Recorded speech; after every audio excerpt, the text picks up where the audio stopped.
गुरवे गौरचन्द्राय राधिकायै तदालये कृष्णाय कृष्णभक्ताय तद्भक्ताय नमो नमः।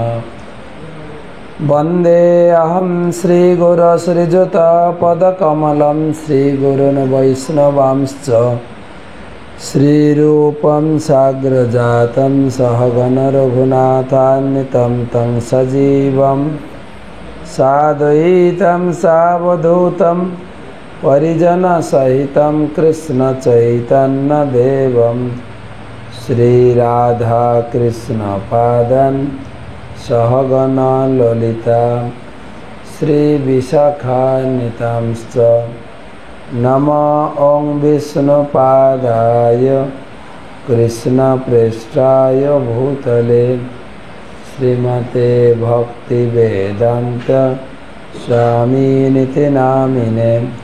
नमस्ते सारस्वते देवे गौरवाणी प्रचारिणे निर्विशेष शून्यवादी पाश्चात्यदेशतारिणे।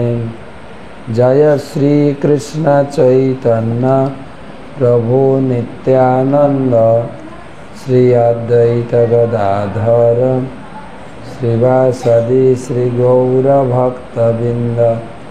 हरे कृष्णा कृष्ण कृष्ण हरे हरे, हरे राम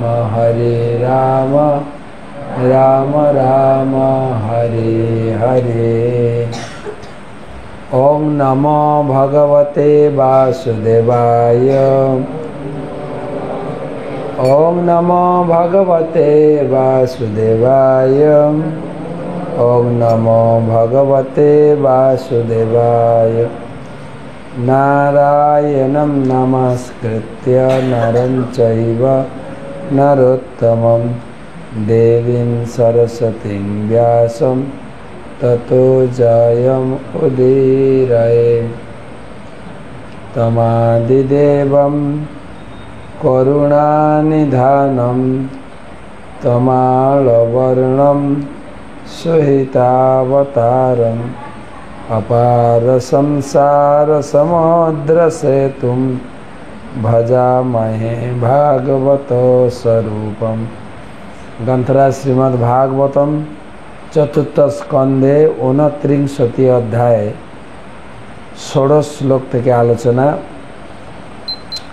তো আজকে একটু পাঠ করতে লেট হয়ে গেল। আমরা আছি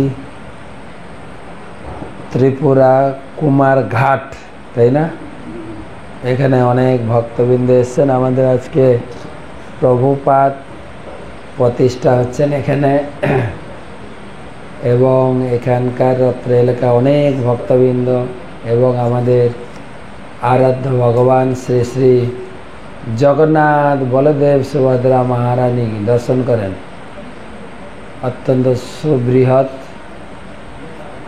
এবং বৃহৎ মন্দিরে তিনি প্রতিষ্ঠিত হয়েছেন।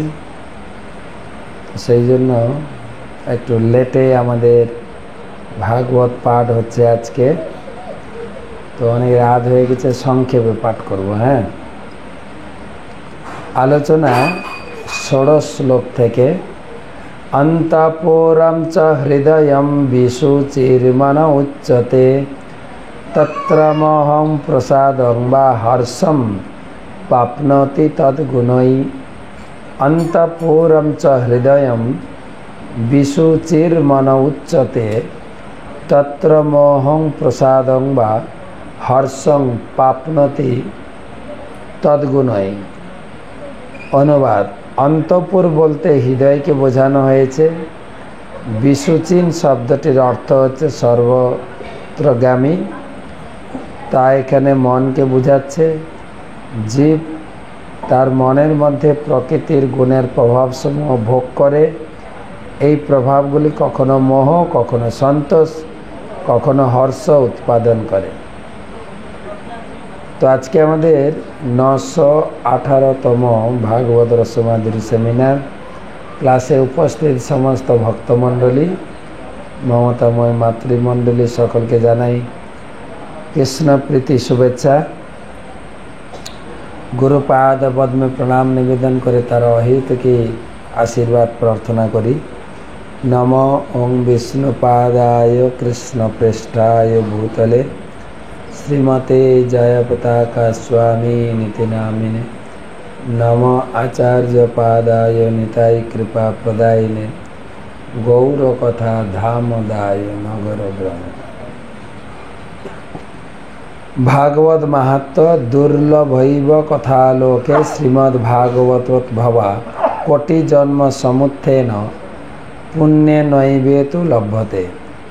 संसारे श्रीमद्भागवत कथा श्रवणेर सुयोग पाওয়া মাত্রই শ্রবণ করা উচিত, কেন কোটি জন্মের সঞ্চিত সুকৃতির ফলে ভাগবত পাঠ শ্রবণের সৌভাগ্য লাভ হয়। তো 16 নম্বর শ্লোকে নারদ মুনি বলছেন যে এই আমরা জীব এই জগতের গুণ সমূহ মনের সাহায্যে ভোগ করে, কখনো সুখ, কখনো আনন্দ, কখনো মোহগ্রস্ত হয়।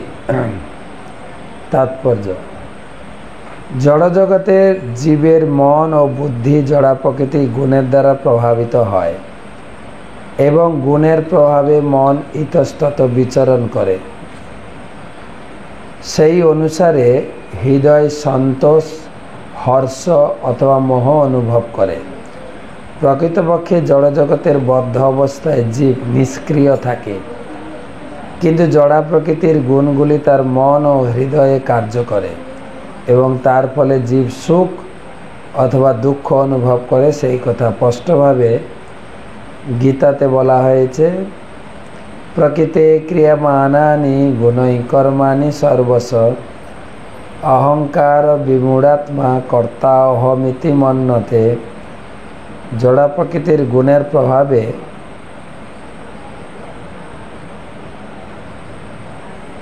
মহাচ্ছন্ন হয়ে জীব নিজেকে কর্তা বলে অভিমান করে, কিন্তু প্রকৃতপক্ষে সব কিছুই সম্পাদিত হয় প্রকৃতির দ্বারা।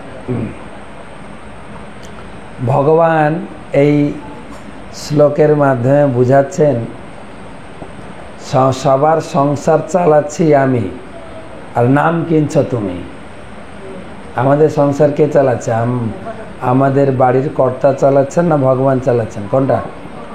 হ্যাঁ, এখানে মন্দিরে বসে আছি বলে বলতে হবে ভগবান, নাকি? ঘরে গিয়ে যদি বলে ভগবান চালাচ্ছে, তাহলে বলবে কালকে আমি ইনকাম করবো না, তোদের সংসার কেমন চলে দেখব। কি হবে তখন?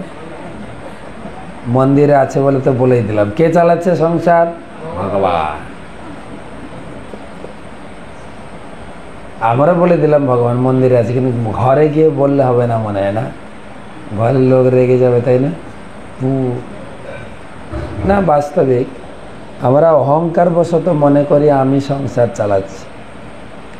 ভগবান প্রকৃতিকে দিয়ে, দেবতাদেরকে দিয়ে আমাদের শরীরের ভরণ পোষণ, পরিবারের ভরণ পোষণ, সমাজের ভরণ পোষণ সব ভগবান করাচ্ছেন।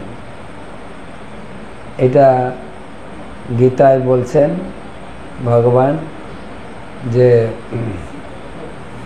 বুধা ভাব সমন্বিত। যারা বুদ্ধিমান লোক তারা ধরতে পারবে, সবাই ধরতে পারবে না। কিন্তু যদি যে পরিবারের কর্তা সে মারা গেলে তার সংসারটা চলবে না, বন্ধ হয়ে যাবে?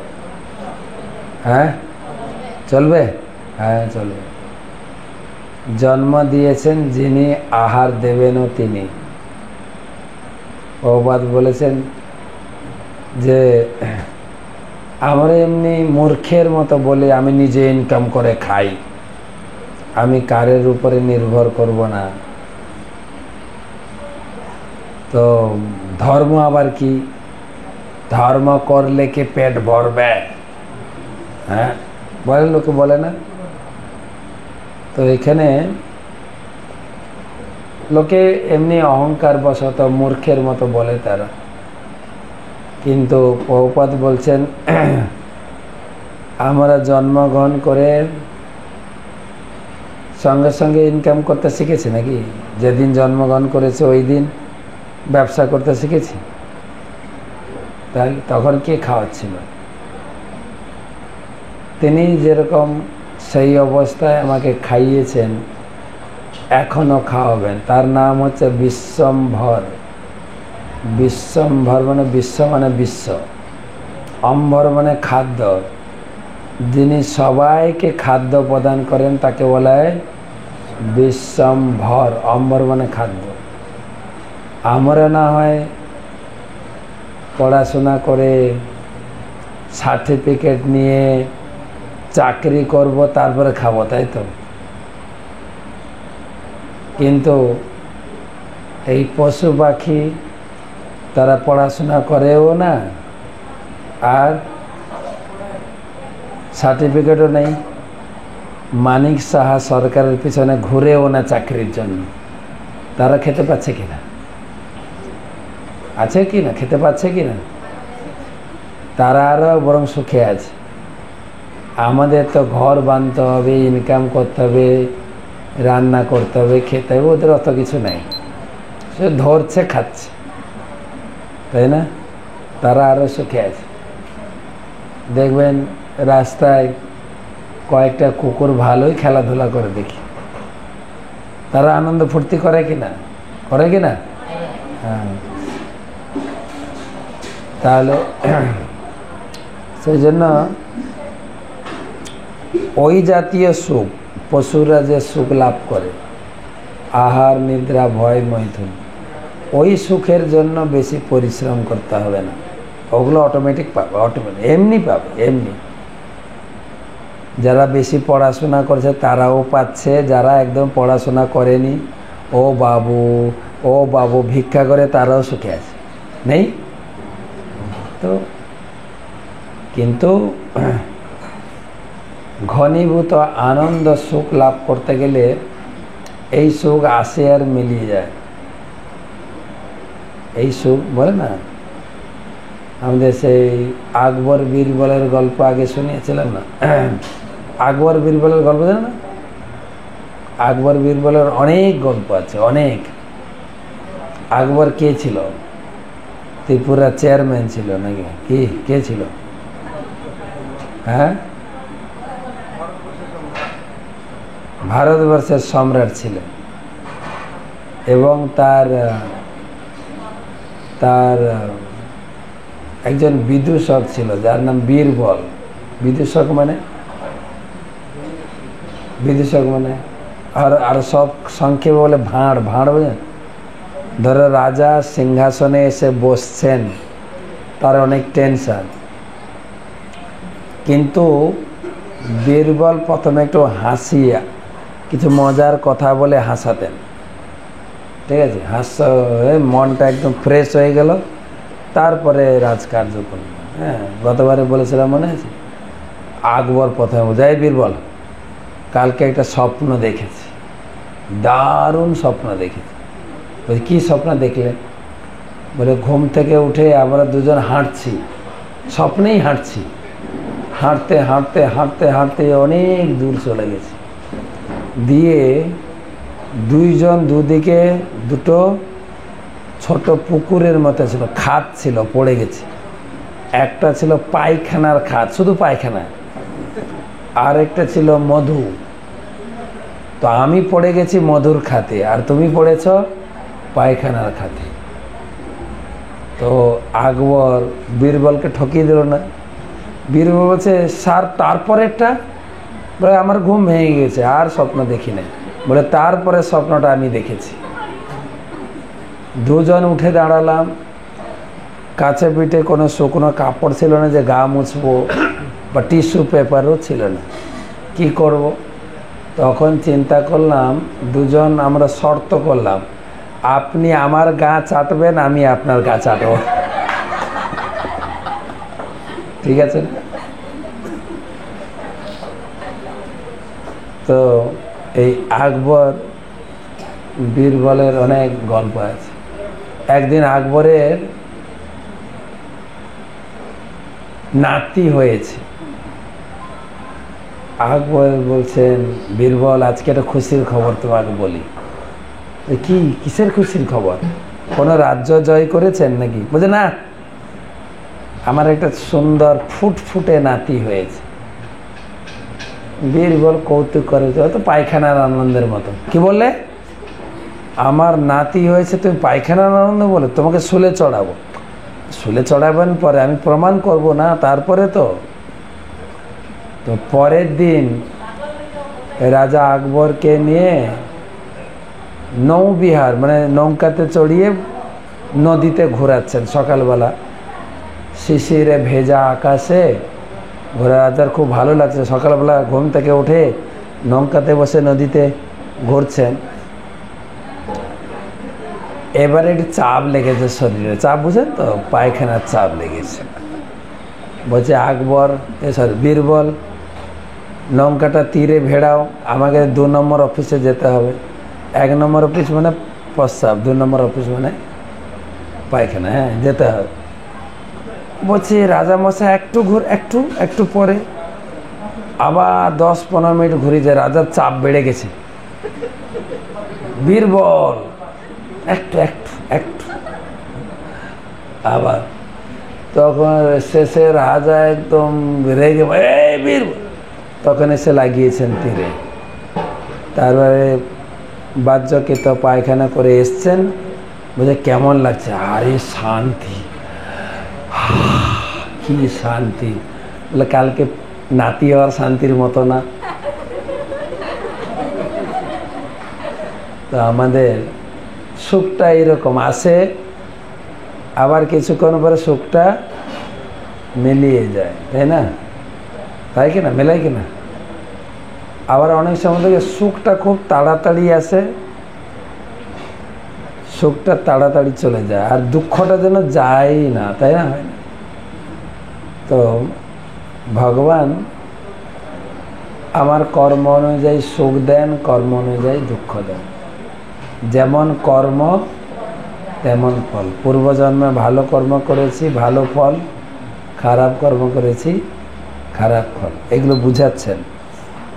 যথা বিক্রিয়াতে গুণাক্ত বিকরতি বা তথা তত পদ্রষ্টাত্মা তদ্বৃত্তির অনুকার্যতে।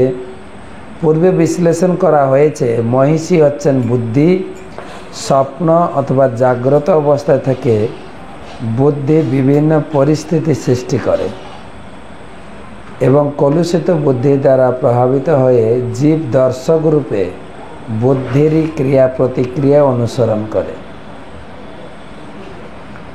পুরঞ্জনের মহিষীকে এখানে বুদ্ধি বলা হয়েছে। স্বপ্ন এবং জাগরণ উভয় অবস্থাতেই বুদ্ধি ক্রিয়া করে, কিন্তু জড়া প্রকৃতির 3টি গুণের দ্বারা কলুষিত। বুদ্ধি যেহেতু কলুষিত, তাই জীবও কলুষিত। বদ্ধ অবস্থায় জীব তার কলুষিত বুদ্ধি অনুসারে কার্য করে। যদিও সে কেবল দর্শক মাত্র, তবু তার কলুষিত বুদ্ধির প্রভাবে সে নিজেকে কর্তা বলে, বাস্তবিক সে নিষ্ক্রিয়। বুদ্ধি 2 প্রকার। লোকে বুদ্ধি দিয়ে খুন করে না, বুদ্ধি দিয়ে চুরি করে না, চালাকি করে লোকের ক্ষতি করে, আবার বুদ্ধি দিয়ে ভালো কাজও করে, তাই না? কোন বুদ্ধি? তো ভাগবতমে বলা হয়েছে যে প্রকৃত বুদ্ধি হচ্ছে যে ভজে সে বড়, অভক্ত হিংসা। যদি কেউ নিজেকে ভগবানের সেবায় নিজেকে যুক্ত রাখতে পারে, সে হচ্ছে বুদ্ধিমান। এটা উদাহরণ দিই। একবার গণেশ আর কার্তিক দুজন ঝগড়া করছে। গণেশ কার্তিক কে হয়? 2 ভাই। কার ছেলে? হ্যাঁ, পার্বতী, শিব পার্বতীর ছেলে, 2 ছেলে।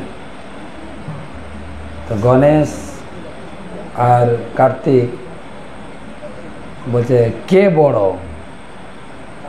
বলছে ঠিক আছে, এই পুরো ত্রিভুবনটা যে তাড়াতাড়ি দৌড়ে পরিক্রমা করে আসবে, সে হচ্ছে বড়। এখন কার্তিকের আছে ময়ূর, ও তো দারুণ উঠতে পারে। আর শিবের আছে, সরি, গণেশের আছে বুলেরো কার, নাকি কি ইঁদুর। বুলেরো কার না, বুলেরো কার বেশি স্পিডে চলে না। ওই একটা আমরা বুলেরো কারে এলাম তো ওই জন্য মনে পড়লো। ঠিক আছে, চলেই না, উ করে উঠে। কিন্তু পাহাড়ের জন্য ওই গাড়ি ঠিক আছে। তো গণেশের বাহন হচ্ছে ইঁদুর, এইটুকু ইঁদুর আর এত বড় লম্বোদর। লম্বোদর না, গণেশের আরেক নাম হচ্ছে লম্ব উদর। গণেশের অনেকগুলো নাম, লম্বোদর। গণেশের আরেক নাম হচ্ছে গজানন। গজানন মানে হাতির মুখ, গজ মানে হাতি। কিন্তু তার উপর আশীর্বাদ আছে। কিন্তু সব দেবতার আগে কার পুজো হবে? গণেশ। এবং এই প্রথম গণেশ পূজা হবে, তারপরে সব দেবদেবী আসবেন। এই আগে হবে গণেশ চতুর্থী বা গণেশ চৌঠি বলে, অনেকে চৌঠি বা গণেশ চতুর্থী। সেপ্টেম্বরের 7 তারিখে এবারে গণেশ চৌঠি, গণেশজি আসবেন আগে পুজো নিতে। তারপরে আসবেন আমাদের শিল্পমন্ত্রী বিশ্বকর্মা। কত তারিখে আসবেন? ওনার ডেট সব তারিখ ফিক্সড করেন বিশ্বকর্মা। 17 সেপ্টেম্বর উনি আসবে। তারপরে ধীরে ধীরে সব ঠাকুর আসবে। তো কে বড়, কার্তিক বড় না গণেশ বড়? বলে যে এই ব্রহ্মাণ্ডটা পরিক্রমা করে যে আগে আসে, মার কোলে বসতে পারবে, সে হচ্ছে বড়। তো কার্তিকে তো অহংকার, আমার ময়ূর আছে, আর ও ছোট গাড়ি নিয়ে কত তাদের। কার্তিক চলে গেছেন ময়ূর নিয়ে, একদম এক পাক দিয়ে আসার আগে গণেশ মায়ের কোলে বসে আছে। কার্তিক অবাক, আমার আগে গণেশ কি করে পরিক্রমা করে এলো, কি করে এলো? সব যারা যারা দর্শক ছিল, প্রতিযোগিতায় দর্শক থাকে তো নাকি, দর্শক ছিল, জিজ্ঞাসা করছে কি হলো, গণেশ কি করে আগে এলো? বলছে গণেশ আগে এলো কি করে? গণেশ মাকে 3 বার পরিক্রমা করে মায়ের কোলে বসে পড়েছে। বলে সারা দুনিয়াটা তো মায়ের অংশ, মায়ের কাছেই সব। মাকে পরিক্রমা করলাম মানে আমি আগে চলে এসেছি, আমি ফার্স্ট, আমি প্রথম। তো বোঝানো হচ্ছে বুদ্ধি দিয়ে কাজ করতে হবে, গায়ে গতরে কাজ করলে হবে নাকি। বুদ্ধিম যস্য বলম তস্য, জানেন তো সংস্কৃতে একটা কথা আছে, বুদ্ধিম যশ পড়েছেন? চাণক্য পণ্ডিতের বুদ্ধিম যস্য বলম তস্য পড়েছে নাকি? পড়েনি? একটা জঙ্গলে একটা সিংহ ছিল। সিংহ, জঙ্গলের রাজাকে, সিংহ যখন তখন সব যাকে তাকে ধরে খেত। তখন জঙ্গলের সব পশুরা বসে মিটিং করেছে, মহারাজ যখন তখন খাবেন না, আপনাকে যেতে হবে না কোথাও। আমাদের জঙ্গলের পরিবার, জঙ্গলের যে সাম্রাজ্য, প্রত্যেক দিন এক একটা পশু আপনার কাছে যাবে, আপনি খাবেন না। বলে দেখো, তোমরা যদি এসে আমার মুখের ভিতরে ঢুকে যাও, তাহলে আমি কেন ধরতে যাব, কিন্তু অন্যথা হলে কিন্তু তোমাদের কাউকে ছাড়বো না। প্রতিদিন একটা পশু যায়। একদিনের পালা পড়েছে শেয়ালের। শেয়াল পশুদের মধ্যে ধূর্ত, কে জানে? ধূর্ত শেয়াল, ধূর্ত শেয়াল, তার নাম হচ্ছে ধূর্ত শেয়াল, খুব চালাক। তো শিয়াল দেখছে মরবো আজকে, আজকে পশুর আমাদের রাজা আমাকে খাবে। খাবে তো খাবে, একটু লেট করে যাই। যেতে যেতে অনেক লেট করে ফেলেছে, অনেকটাই লেট হয়ে গেছে। এখন এদিকে সিংহের ক্ষুধায় পেট জ্বলছে, আর যেতে লেট করে যায়। তুমি এত লেট করে এসছো কেন? ধূর্ত শিয়াল না, বুঝছেন? মহারাজ, মহারাজ। বলে কি হলো? আপনার মতো আরেকজন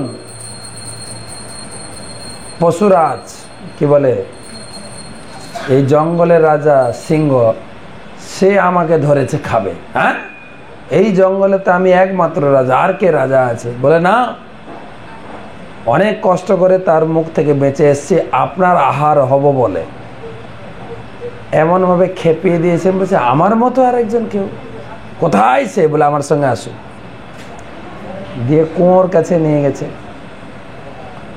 কুয়োতে নিচে জল আছে কুয়োতে, আর উপর থেকে আপনি দেখলে আপনার প্রতিচ্ছবিও জলে পড়বে। তখন বলছে এই দেখুন, নিচে কিছুই ছিল না, ছিল জল।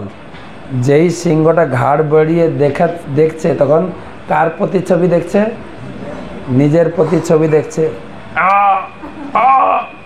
যত রাগ দেখাচ্ছে আর সেটাও তত রাগ দেখাচ্ছে, আর তখন প্রতিধ্বনি হচ্ছে, তখন সেটাও প্রতিধ্বনি। তখন দুজন এমন রাগারাগি, একজন ঝাঁপ দিয়েছে তাকে ধরতে। যেই ঝাঁপ দিয়েছে কুয়োতে পড়ে বলম যস্য, বুদ্ধির যস্য বলম, বুদ্ধি দিয়ে কাজ করে। যারা বুদ্ধিমান লোক তারাই বড়। তো এখানে ভগবান বলছেন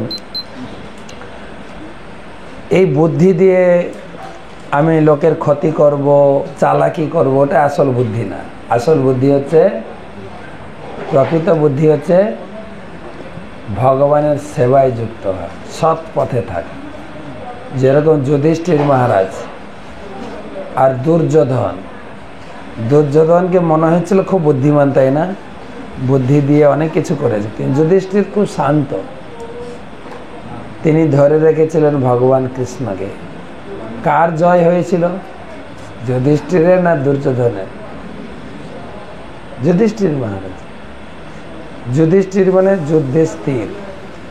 তাই বুদ্ধি দিয়ে বিচার করতে হবে, আমি যে কাজটা করতে যাচ্ছি সেটা কি লোকের খারাপ হবে? অনেক সময় আমরা লোককে রাগ দেখে না, তোমাকে কিন্তু আমি দেখে নেব, তোমাকে দেখে নেব। একটা আঙ্গুলে না, আর তিনটা আঙ্গুল কোন দিকে আছে? তুমি নিজেকে দেখো ভালো করে, তারপর লোককে দেখবে। তুমি নিজে সৎ পথে থাকো। তো এটাই শাস্ত্র শেখাচ্ছেন যে বুদ্ধিমান মানুষ এই কলিযুগে হরির আশ্রয় করে।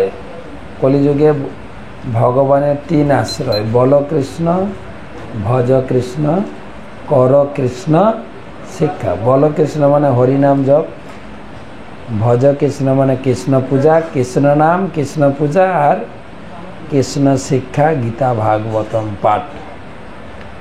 এই তিনটে কাজ করে যে, অতএব মায়ামোহ ছাড়ি বুদ্ধিমান। বুদ্ধিমান মানুষ ভগবানের উপর নির্ভর করবেন এবং নিজে অক্লান্ত পরিশ্রম করলেও নির্ভরশীল কিন্তু ভগবানের উপর। কেননা অনেক খাটাখাটনি করলেও ভগবান ফল দেবেন। তবে এটা ঠিক, কষ্ট করলে কেষ্ট পায়, বলে না, কষ্ট না করলে কিছু। ভগবানের জন্য আমরা পরিশ্রম করব, ভগবান তার ফল দেবে। তো সেই জন্য এখানে বলছেন যে প্রকৃত বুদ্ধি হচ্ছে কলিযুগে তিনি শ্রী চৈতন্য মহাপ্রভুর প্রদর্শিত পন্থা, হরে কৃষ্ণ কৃষ্ণ কৃষ্ণ হরে হরে, হরে রাম রাম রাম হরে। হরিনাম করে হরি পূজা এবং হরি প্রসাদে জীবন ধারণ করবেন। আজকে দেখেন আমরা ভারতবাসী, আমাদের শিক্ষা দীক্ষা লেখাপড়া নেই, কিন্তু আমেরিকান, ইউরোপিয়ান, অস্ট্রেলিয়ান, আমাদের ভারতের ছেলে মেয়ে আমেরিকা পড়তে যাচ্ছে, অস্ট্রেলিয়া পড়তে যাচ্ছে। আর ছিল প্রভুপাদ, তাদেরকে ধরে নিয়ে এসে মাথা নাড়া করে বলে গীতা পড়ো। করিয়েছেন কিনা? সারা বিশ্বকে আমরা ভয় করি, বিশেষ করে আমেরিকান লোক দেখলো ও তারা খুব বুদ্ধিমান, তারা খুব ধনী, তাই না? আর এই বাঙালি লোক অভয়চরণ দে বলে তোমরা বুদ্ধিমান হতে পারো, কিন্তু সব থেকে বড় বুদ্ধিমান হচ্ছে ভক্ত। প্রণাম করো, আমাকে প্রণাম করো, মাথা নাড়া করো, ধুতি পরো, প্যান্ট শার্ট খোলো। করিয়েছেন কিনা? আমাদের বাঙালিদের গর্ব যে একজন বাঙালি ব্যক্তি এখন সারা বিশ্বের মানুষ আমেরিকাকে ফলো করে, প্যান্ট শার্ট পরবে, ইংরেজিতে কথা বলতে হবে, তাই না? যখন ব্রিটিশরা এখানে ছিল তখন লোকে মনে করতো ওরা ইংরেজি বলে, আমরা যদি একটু এতটুকু ইংরেজি বলতে পারি না, তাহলে ব্রিটিশের সঙ্গে পাল্লা দিয়ে চলতে পারবো, ঠিক আছে? তখন একটা লোক কয়েকটা ওয়ার্ড শিখেছিল, ইয়েস, নো, ভেরি গুড, ঠিক আছে? এই তিনটে word, yes, no, very good. তো একবার গ্রামে একটা চুরি হয়েছে, ঠিক আছে? আর জিজ্ঞেস করে, তো গ্রামের লোকে জিজ্ঞেস করছে, পুলিশ গোয়েন্দা বিভাগ ঢুকেছে, গ্রামে চুরি হয়েছে একটা বড় বাড়িতে। তো একটা লোককে ধরেছে, ও ওই তিনটে ওয়ার্ড শিখেছিল, ঠিক আছে? এই তুমি ও বাংলায় জিজ্ঞেস করছে, কিন্তু এই উত্তর দিচ্ছে ইংরেজি, কেন ইংরেজি শিখলে ব্রিটিশের সঙ্গে পাল্লা দিয়ে, তুমি চুরি করেছো? ইয়েস। আচ্ছা, তোমার সঙ্গে আর কেউ ছিল? নো।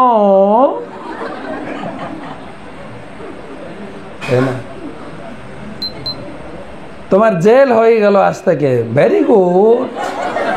তারপরে ওকে টেনে টেনে নিয়ে যাচ্ছে জেলে। বলে কোথায় নিয়ে যাচ্ছ? জেলে। বলে মানেটা কি? বলে তুমি তো বলেছো ভেরি গুড, ওটাই মানে। ইংরেজি শিখছি আমরা, আর অর্থ কি কে জানে? সেই জন্য আমেরিকান, ইউরোপিয়ান, অস্ট্রেলিয়ান, চাইনিজ তারা মনে করে বড় বুদ্ধিমান, তার থেকে বড় বুদ্ধিমান ছিল প্রভুপাদ। সবাইকে হরিনাম শিখিয়ে চৈতন্য মহাপ্রভু ভবিষ্যৎবাণী করেছিলেন, পৃথিবীতে আছে যত নগরাদি গ্রাম সর্বত্র প্রচার, পৃথিবীর একদিন আসবে গ্রামে গঞ্জে সকল মানুষ হরিনাম করবে। তো ঠিক আছে, আজকে অনেক রাত হয়ে গেছে, হ্যাঁ এইখানে রাখি। শুভরাত্রি, কালকে দেখা হবে আবার।